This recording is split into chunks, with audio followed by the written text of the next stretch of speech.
અયોધ્યામાં ભવ્ય રામ મંદિરનું નિર્માણ થયા બાદ હવે આરબ દેશ યુએઈમાં થવા જઈ રહ્યું છે હિન્દુ ધર્મનો ત્યાં જય જયકાર થવા જઈ રહ્યો છે। યુએઈની રાજધાની અબુધાબીમાં બીએપીએસ દ્વારા નિર્મિત ભવ્ય હિન્દુ મંદિર હવે બનીને છે તૈયાર।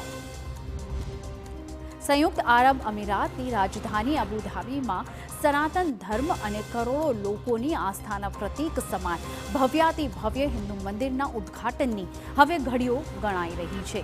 આગામી 14 ફેબ્રુઆરીના રોજ વસંત પંચમીના પર્વ પર વડાપ્રધાન નરેન્દ્ર મોદીના હસ્તે બીએપીએસ હિન્દુ મંદિરનું ઉદ્ઘાટન કરવામાં આવશે। વર્ષ 2019માં પીએમ મોદીએ જ આ મંદિરનો શિલાન્યાસ કર્યો હતો। 1997માં પ્રમુખ સ્વામી મહારાજ જ્યારે અહીં આવ્યા હતા તો તેમણે એક સપનું જોયું હતું કે અહીં હિન્દુ મંદિર બને અને હવે 27 વર્ષ બાદ આખરે આ સપનું સાકાર થવા જઈ રહ્યું છે। આ મંદિરના નિર્માણને કારણે બંને દેશો વચ્ચે સાંસ્કૃતિક આદાન પ્રદાન થશે અને દ્વિપક્ષીય સંબંધો વધુ મજબૂત બનશે।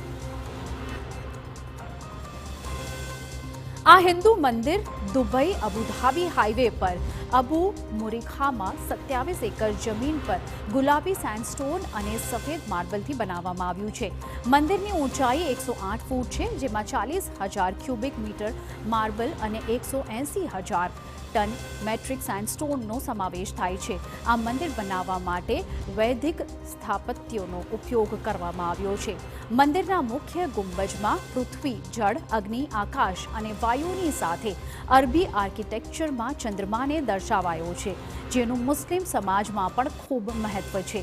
આ મંદિર તમામ ધર્મોનું સ્વાગત કરશે અને ભારત તેમજ આરબની સંસ્કૃતિના મિશ્રણનું ઉદાહરણ હશે।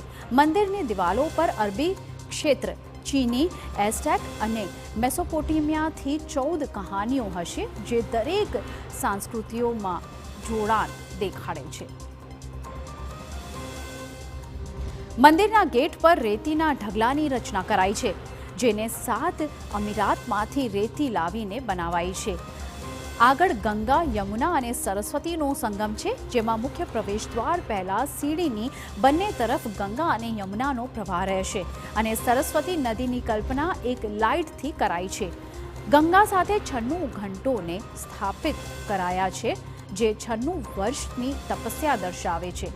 મંદિરના માર્ગે ઠંડક આપનારી નેનો લાઇટ્સ લગાવાઈ છે।